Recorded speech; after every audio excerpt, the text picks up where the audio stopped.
You're my best friend. Anyway. And my wife, yeah, no. Let's just let's let that just be the intro. What? What we just did. Okay. We'll just start right now. Maybe I'll add that part in. Okay, what is up, you guys? My Hey, name is guys. Connor. This is my lovely wife and best friend, Tori. And I'm really excited because, one, I've been having a really hard time, like, thinking about how to make these videos. If you've been keeping up with me, like, I'm just trying to make these videos feel really organic. And when I feel the most organic is when I'm with Tori. So I was like, what are we doing? Why don't we just make these videos together? Because Tori understands my heart. Tori loves what we do because it's her heart as well. So I'm really excited to do this because I think this is something I wanted to talk about for a long time, and a lot of the little pieces we'll talk about will be a huge part of how I coach athletes and kind of the mindset I'm trying to help them to uncover to really help them to perform freely. So before we start, Tori, I don't know if you want to introduce yourself at all because everybody doesn't really know you, but I'm Tori. I spend most of my time with middle schoolers and high schoolers within the church setting, but also in public schools. And then I'm actually 3 weeks away from finishing my first year in a master's in mental health. And so in 2028, I will be a mental health counselor. And yeah, I grew up in sport. Soccer was my sport. I would say I did not hit any kind of elite level, but I love to play and I love being athletic. So I feel like I can add that to the sporty conversation. Yeah, Tori's elite. She won't tell you, but if she can play every sport, which is also why it's so fun because whether it's basketball, even golf as of recent, pickleball is probably our favorite because we're actually like even.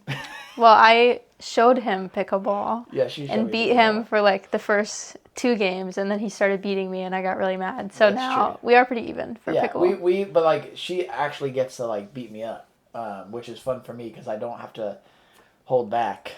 But there are moments when I'm like, okay, I gotta win.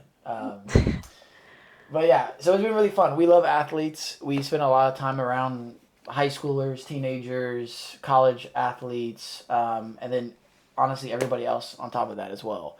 And I think a huge part of what I do is I work with a lot of former athletes, right? So people that were athletes in college, played professionally, and now they're in their mid 40s, 50s, and maybe are struggling to relate in their relationship. So that's another huge thing that we do, right? We meet with a lot of couples, and we love doing that, and we love helping them to understand like what their dance is, and that is just like really their rhythms, right? Like what rhythms do they find themselves in that they really don't want to be in, right? And why do they find themselves in that? So we're talking about a lot of different things today. I think the first thing I wanted to go over was I know a lot of you know I coached, and I still coach CrossFitters. It just looks a lot different because I've moved more into like this therapy counseling role for them. But yeah, I just got back from the CrossFit Games. I don't even think you know really a lot of details. I just got to show Tori a lot of the highlights. But I wanted to share it with you guys. If you're an athlete, no matter if you're doing CrossFit,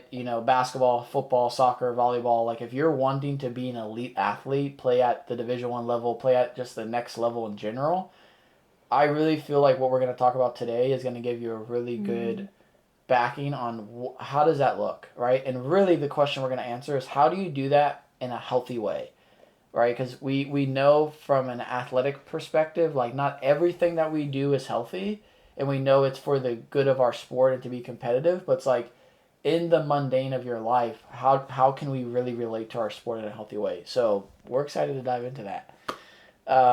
Okay, so I'm going to talk about my CrossFit Games experience. It was awesome. Tori did you watch the whole first day? Um, it was all on YouTube. I only watched the free sessions. What do you watch? Because on the first day it was everything but the last event, right? Yes. Okay. So yeah. Okay. Now I remember. I watched most of all the events except the really long one, like the run. I would like speed it Yeah, up yeah, yeah, yeah. and only see like who was where. Yeah. But that was very That was a I really don't long. even think I watched fully the whole event. I forget what we were doing as coaches. Couldn't you not go? No, because we couldn't go. Yeah. The coaches, nobody other than the athletes could go to the ranch. I don't remember what we were doing in that time frame. I think I was just getting things ready for Guy, which that's who I got to like be with all week, which was awesome. Guy called me last minute and he was like, "Hey, can you come be in my corner all week?" And I'm like, "Heck yeah." So that my role for him, which is a huge part of like getting to see the behind the scenes, and I've done this for the last few years. I don't think I've ever really let people in on like what does it look like to be an elite level athlete, because everyone asks the questions: what are they eating? What are they doing? How are they training? And I'm like, I see this all the time. So I think why not talk about this? So yeah. Anyway, if you don't know what the CrossFit Games are, it's really the test to find the fittest human on earth. And the first day of this year's CrossFit Games was the most intense out of any CrossFit Games in history, right? So they had like 7 different events. It was crazy. It was absurd, but also the coolest thing in the world. So for me, again, my role was to help Guy really in the midst of all of his workouts, right? After his workouts, in the recovery, heading into new workouts, just having the right mindset. And I told a lot of people like to guess how many carbohydrates he had in a day. Did I tell you how many? Do you Yeah, remember? you told me. What was it? Like 3,000? No, that No, was calorie.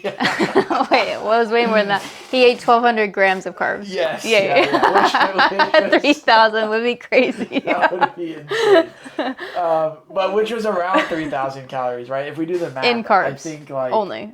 Yeah, carbs only. Yeah. We're not talking about even what he had for breakfast and lunch. Sorry, breakfast and dinner. Solely for recovery carbs. 4,800. Calories of carbs. Of carbs. So that's not counting what he had for breakfast, and then for dinner that night we had Five Guys, which was he had like 2 burgers and fries. So, I mean that's another 1,500, 2,000 calories. Tell people what is a normal amount of grams of carbs to eat in a day. Yeah. Like someone like me, how much do I eat in a normal day? Great question, because that's what we want to get into, right? We're gonna do like the nutrition, the mindset, bunch of different things, and how to be an elite athlete. So obviously, like, don't ever eat 1,200 grams of carbs ever in your life unless you're at the CrossFit Games. But honestly, like, that was because it was the most intense day ever. I don't think an athlete will ever even come close to that again. Maybe if you're doing like triathlons or ultra marathons. But yeah, so again, to give you reference as well, like all of what Guy ate on that day was pretty much just gels, because from an athlete perspective, you just want fast digesting carbohydrates. In this world of fitness, we look to bodybuilding on what we think we're supposed to eat.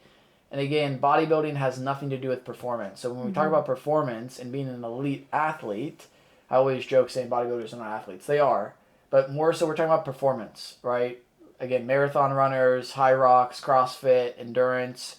Like carbohydrates are what fuels you, right? So that's what we have to understand. It's like Guy had to eat that much literally to like recover and survive his next workout. Well, to have enough energy to do his next 100%. workout. Right. So like what does that look like for you? Again, it really depends. It depends on what sport you're playing. It depends on what does your activity look like.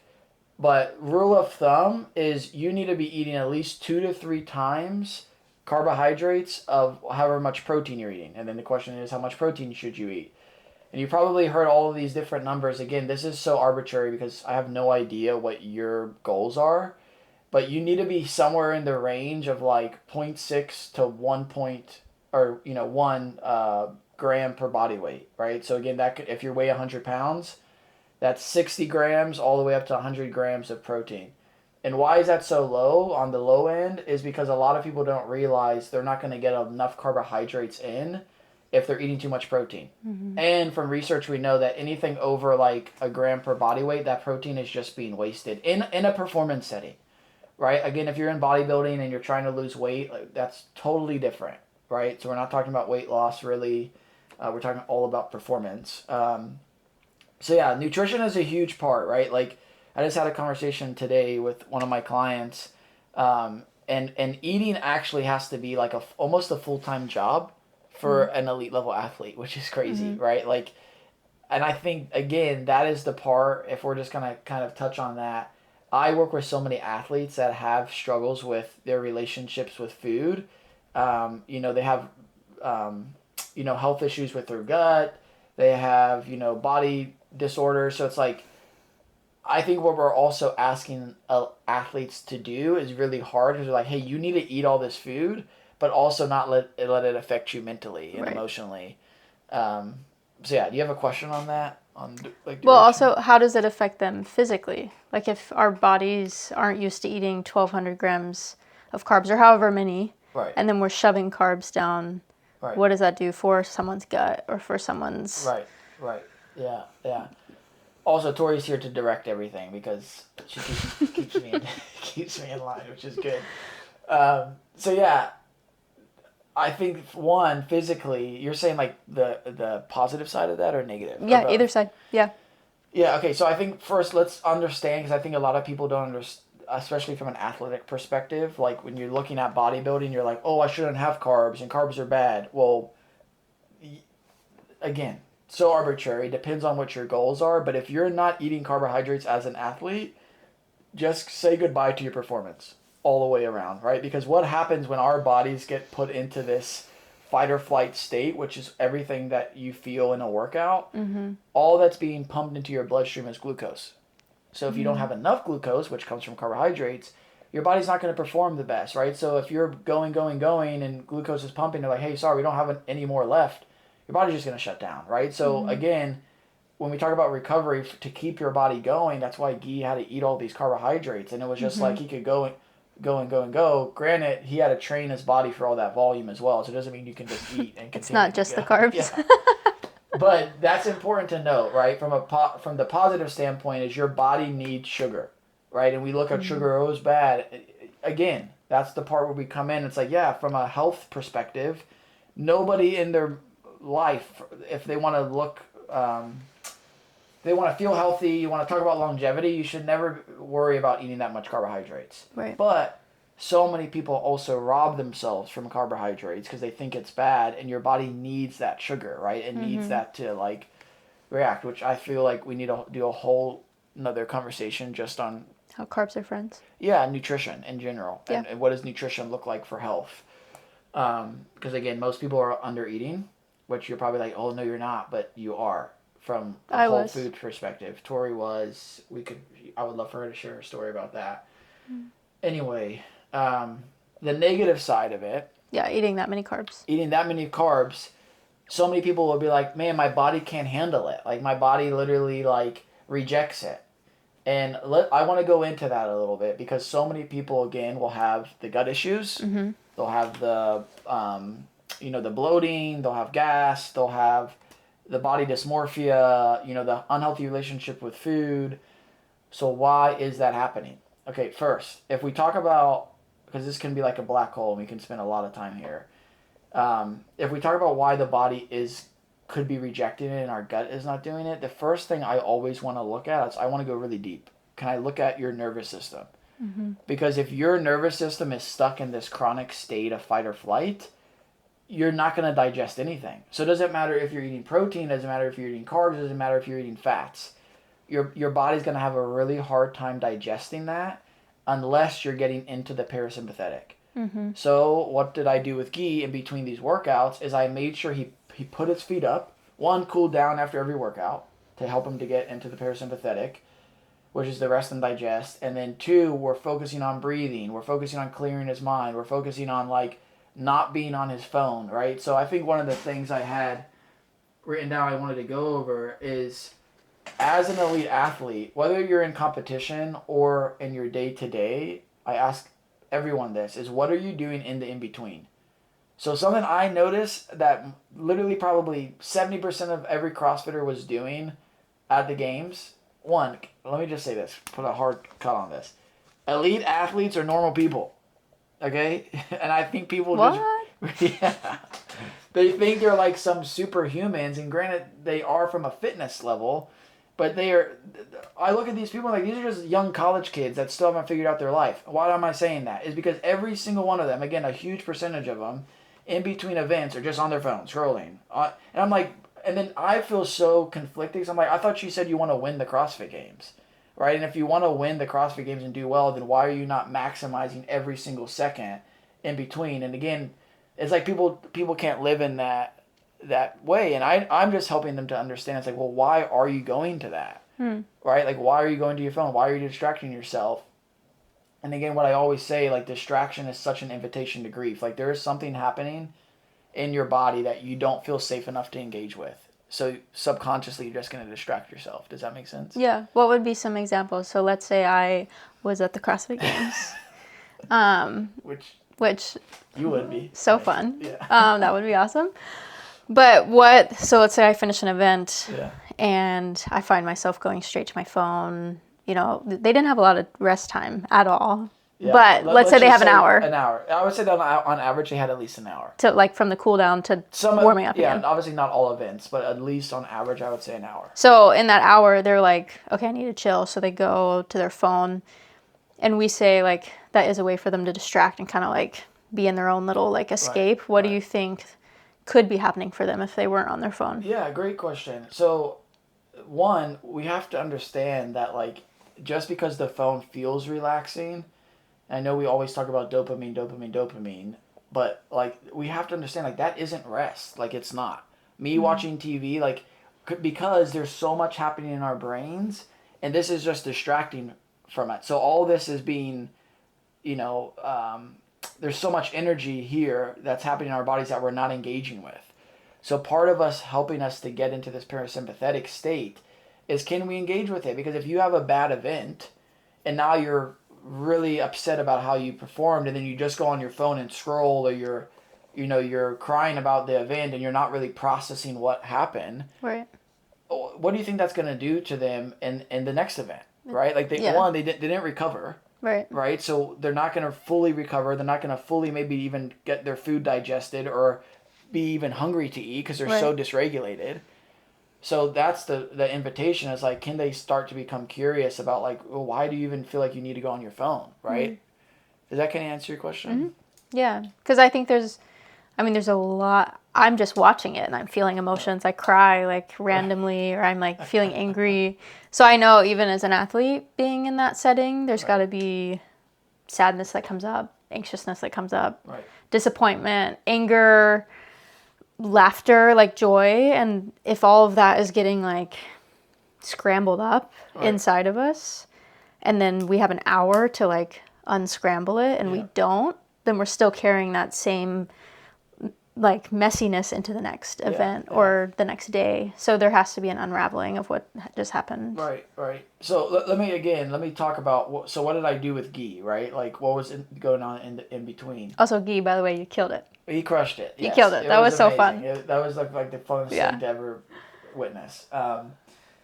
So what did I do? And obviously we had a lot of these conversations beforehand, and we said like, hey, if we're going to go on our phone, let's make sure that you're doing it to watch music or listen to music, and it's doing something to, calm yourself. So a lot of the times I had his phone all day, right? Like I had my phone in his pocket, or I'm in charge of like holding this stuff. But in the in-between, if he didn't have an event that he did good on, I said, hey bro, go in the corner, put your music on, and he would put a t-shirt over his head and just literally like focus on breathing, focus on like, processing his thoughts. They said journal anything that you need to, and then at nighttime we'd process all of it. So that's what we're doing, right? We're not allowing any of this to be like stored in his head, so he can go into every event clear. Mm-hmm. And then again, before every event, I'd say, hey, go put on some fun music, like get yourself hyped up, and then he'd start dancing again, and we do that, right? So again, that helps him to understand like, hey, you can feel all of these things, but we have to allow yourself to be with it, because if you keep distracting yourself, then 5 events down the road and we've just ignored all of it, you're going to end up exploding in an event. Mm-hmm. And then you're going to be like, how did I get here? And then that, coming from that deep of an explosion, you're just going to feel really helpless. Yeah. I see a lot of athletes do that, right? They have 2 really bad events, and then they're like, oh, I thought I was going to do way better. I'm like, that's okay. Like, you can be upset about that. But if you continue to, like, try to avoid this feeling and say, I'm going to, distract myself or go into this next event harder, and then you crash again, it's just like you're never going to feel like you're going to get out of that cycle. Do you think it's fear? Like, Is it fear? Is that why we don't go there? Because, like, if we enter in actually feeling how sad or disappointed we are, we think we're never going to come out of it, or we think it's going to wreck the rest of our weekend if we actually admit that we're sad. Yeah, I mean, to be honest, like, I saw a lot of athletes that were hiding back tears. Yeah. Like, athletes would come up and, like... I mean, I was crying, so I'm sure they were... I'm sure they needed to cry, too. There were multiple athletes that I saw that I really, nobody probably other than their coach was engaging with them, but they'd come up and they have, like, tears in their eyes from an event, right? And, like, that's great, but again, think about from a societal terms. Like, if I'm bawling my eyes out or I'm, like, you know, releasing that whatever my emotion is after, like, I'm gonna, like, people are gonna think, like, man, I'm weird, or, like, there's something wrong with me. Yeah. So our first instinct is to suppress that. Yeah. Right? Which we'll get into of, like, why do we do that? Or, like, why don't we feel comfortable? And why don't we feel secure enough? Which I do think can go into the next topic. I don't know if you have any other questions on nutrition or... No, we can go on. Relationships? Sure. Okay. Because I think this is really important. Because no one really talks about this from an elite athlete perspective. And again, just to recap this, right?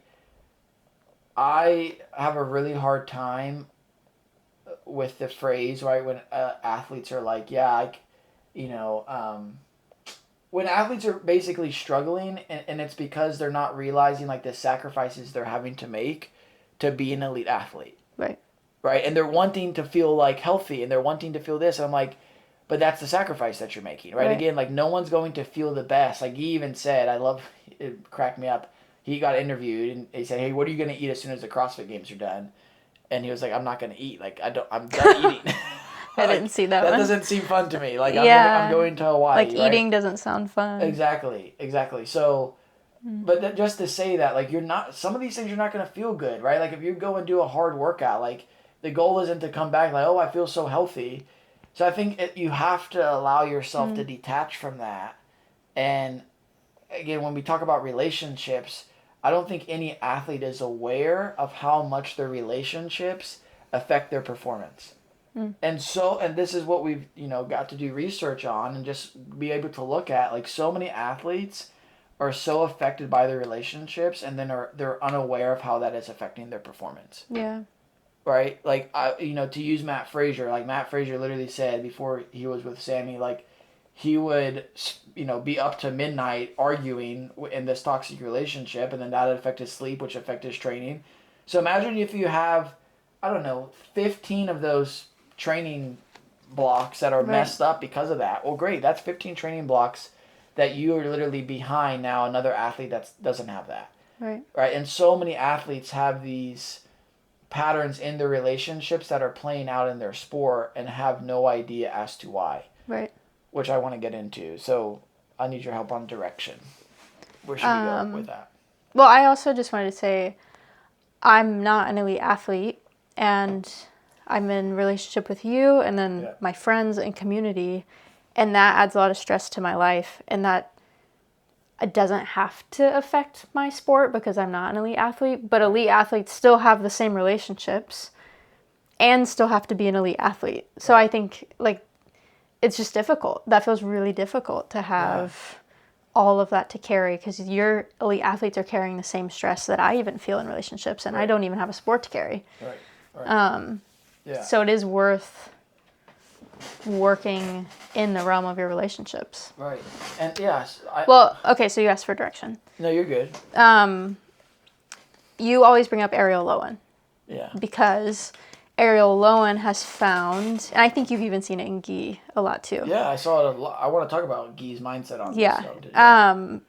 Because they have relationships outside of their sport, their family, their spouses, their coaches, that they know, no matter what happens in the sport, I'm going to be okay because these relationships are the most important, and because they hold me really well. Right. And so how does that affect someone who we've watched, like Ariel Lowen, who just has fun and kills it, and she's and crushes it, and is a mom. Yeah, like, I train 2 hours a day. The back end of her career. Right, and then Guy, who we've seen, like, have so much joy and also really prioritize his family. Yeah. Like, how does that play into it? Yeah, and I even said, like, Guy would say in between events, he told me, it's like, bro, I was looking up, I just can't believe this is my job. And I'm so grateful for that, right? And like that, having security outside of your sport, like I can't say that I don't care about nutrition, I don't care about the programming, like that is the most important thing you can do. But that's also the hard part is like you have to have people in your life that are a team that are supporting you to go and make these sacrifices. Right. So what happens if that support, your security outside of the sport, like we said, you're butting heads with it, right? I remember when I was competing. That's not you were. I know, but like Tori would judge me. I say this all the time. Tori would judge me. Not judge me. I don't know what you're about to say. Like, Tori would like actually judge me. Like I'm doing the oh, like competition. I was your judge. She was my judge. Like Yeah. she had a, I do not miss those times. But I would literally, what would I do? I would yell at her. I would say like, move, like you need to count louder. Throw like, my marker. I would be so upset like in the middle of the workout. And what would that do? That would literally like tank my performance. But it's because I felt so much pressure in wanting to be a good athlete. And again, if I did not feel supported in that, or I didn't feel like, I could, feel that support from Tori, which was more so like me feeling so anxious and wanting to control her. But again, it's because like I was wanting my sport to be all of my security. Yeah. Do you see the difference? Like I wanted everything that I received and got to be from my sport. Yeah. And that's why I felt so empty. And this is one of like Tori and I's favorite moments, but like 3 years later I ended up doing a workout, or remember we did it together, I'm like dancing, I ended up beating my time by like 30 seconds, and I'm like, what was I thinking like 3 years ago? Like, why did I care so much? And again, that is what I ask so many athletes, is like, one, why do you even want to be an elite level athlete? Because I'm not saying you can't be, but if it's with the idea of like, oh, I just want to be seen, or I just want to be like, loved, or I want to be on the podium so everyone could like me. Like I've had so many conversations with athletes of like, they literally think in their head, like, I can't wait to be really good so I can post about it on Instagram. And they've admitted that to me. And I'm like, kudos to you for admitting that. Yeah. But can we look at the sadness behind that and actually understand, like, where were you missing that in your relationships early on in your life? Yeah. So, let's talk about the security of this for a little bit, because I think we're getting close to time. But if you're unfamiliar around like your attachment styles, I would look into it. There's a book. I don't know if it's right there. I think it is right there actually. Yeah, perfect. All right, this book, I couldn't recommend a better book, honestly. I know I always say this, but this is the book I give all of my clients. I tell them to read this before they start working with me, because this book literally starts off. This guy's a therapist and Adam Young. Former pastor. His name's Adam Young. And he is trying to figure out why he feels so dang anxious, right? Like, why does he feel the ways that he feels? And he tries therapy. He's literally like a pastor. So he goes to become a pastor and dives into, theology so deeply to try to figure out all of this. And the one thing he says that he did not do was engage his story, right? And that is what changed everything, right? And engaging his story with kindness, which we can go over in a whole nother video. But if you haven't engaged your story and really understand like why you are where you are today and why are you the way that you are, there is so much to uncover. Yeah. So much to uncover. And the reason why I'm bringing that up is because in this book it will talk about attachment styles. And how you attach to relationships is the same way you will attach to your sport. Right? So like I said, I'm an anxiously attached person. I'm an ambivalently attached person. So I attach to my sport in that way. If I don't get my workouts in, if I don't do this, if I don't do everything right, like I feel like a failure, right? And a lot of times, like I don't want to be seen as that. And again, I'm also looking for my sport. I ride the ebbs and flows of it, right? So if my sport is going really well, I'm competing great, and my workouts are going great, I feel amazing. If everything's going like crap, then my life sucks. And that is a sure tell that I am very unhealthily attached to whatever that thing is. Because if I'm doing that in a relationship with Tori, which is really hard, if we're not okay, yeah, I would say early on in our marriage, I was not okay. Neither of us were, right? But we had to figure that out. It's like, why? Because I'm looking for her to fulfill these deep needs, right? Which I would say, like, go back and watch our our video on relationships, which I feel like we need to do a whole nother one on that. But it's really important, guys, like to understand like how you're attached to this world and why your sport feels so hard or why all these things are happening. Like, man, yeah. I think of like the concept, like if we didn't win, elite athletes, if elite athletes didn't perform in the way that they find to be the peak, Right. what would happen? And do they believe that they would be okay? Right. Because like that's how we define secure attachment a lot. If even if everything in my world came crumbling down, if I had a secure attachment to myself and to the people around me and to God, then I would know I'm going to be okay. Right. Right. And often that's not the mindset we have in a relationship, but also our relationship with our sport. Yeah. Yeah, that's a lot, man. I think that is like to conclude everything. You know, if you want to be an elite level athlete, one, you have to have a team, right? Yeah. You have to have a team around you that you can find security in, a person that's helping you with your programming, your nutrition, right? And then which also goes on to that, like you have to be able to like fuel your body. And then that is why I have so many athletes that struggle with like autoimmune illnesses, is because we're asking you to do something so unhealthy, right? Unhealthy in the sense of like, you know, work your body to the extremes, eat all this food, Maximum limits. and then not allow your body to be affected from it. So, you know, a lot of athletes that have autoimmune illnesses struggle to, again, recover, struggle to go hard because their bodies won't let them. Because, again, there's so much happening already in their bodies that we can get into of why that is. But it's so important to understand, like, where did this start for you? Right? Like, where did this all happen in your story of why you've been able to, like, not recover, why you've been able to not feel good, right? Like, this isn't random, and it's also not random why you're choosing your sport. It's not. It has so much to do with your story. It's absolutely incredible, right? And this is what we'll ask a lot of our clients is like, if you don't get to your goal, like you're saying, what's going to happen to you? Like, if you don't get to the CrossFit Games, if you don't win, like, what do you believe is going to happen to you? And what does that mean?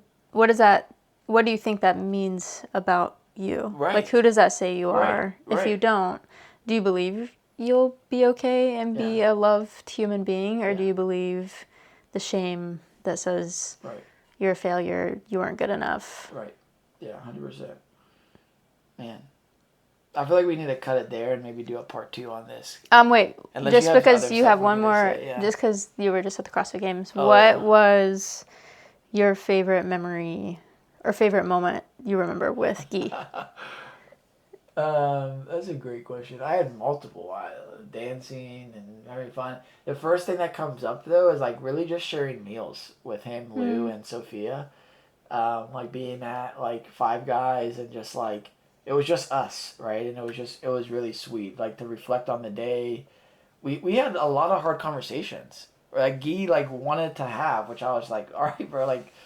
And some of them, I feel like we're like, let's not do this before competition.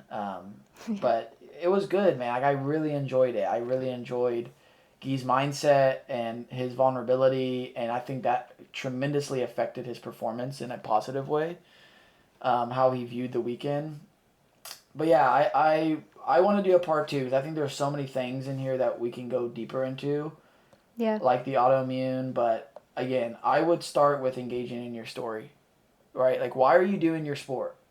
Like, really, not, again, I always use, the analogy of, like, people go to, you got to find your why. You have to find your why. That's not what we're talking about. Like, we're literally saying, why are you playing your sport? Like, if you have like to... actually being curious. Yeah, being curious of, like, what got you to wanting to be an elite athlete. Like, And what keeps you going. Like, why do you continue to pursue it? The fact that we do therapy for people is not random. Like, it doesn't wake up and like, I want to do therapy for people. It's part of my story. And again, that's not a negative thing. But if we look to the sport as something to fulfill us that we did not receive growing up, I'm just saying, you're going to run into a really hard brick wall and you're going to continue to try to push through it, and it's just going to feel impossible because you're not made to do that.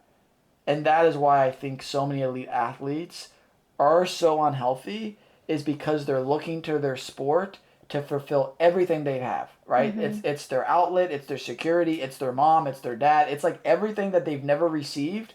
So all the pressure goes in on that. Everything. And that is why it's so hard for them to understand. And then they're like, how am I supposed to eat all this food and not feel fat? Or how am I supposed to eat all this food and not get obsessed with the way I look or the way I act? Like, there's so much that's happening in our bodies, right? As I'm making you tired. Sorry. So again, we'll do a part 2. I was about to yawn. I'm here. I'm present. Yeah. All right. I want maybe like out of these topics, like we talked about autoimmune illnesses. I really want to go deeper into that. We didn't really talk about like programming or what all of these things that you could be to be an elite level athlete, but again, we're looking at this from this perspective of like, how do you do this healthily, which most people do not talk about. But I think I've heard you say, especially after the CrossFit Games, even myself, I'm not even wanting to be an elite athlete, but there's something beautiful that everyone watching feels this motivation of like, oh my gosh, I have like these goals that I want to meet and I want to go to the CrossFit Games. I think I said that in like our group class the other day where I'm like, I'm going to make it. Like, why don't I try?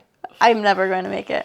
But there's something that's very beautiful in the motivation, and you're wanting to bring a sense of reality to what being an elite athlete looks like and the effects it has on our bodies and our relationships and our world. So I think just engaging that more, I feel like that's a helpful conversation even for me who's not an elite athlete, but I admire performance. Because you have a very unique perspective from the coach's view that just gets to be with athletes. Right. Yeah, that's good. I love you. Love you. All right, part 2. Put stuff in the comments, please. Ask questions because we want to help you guys. But yeah, thanks so much. This was fun. We're going to do it again. See ya.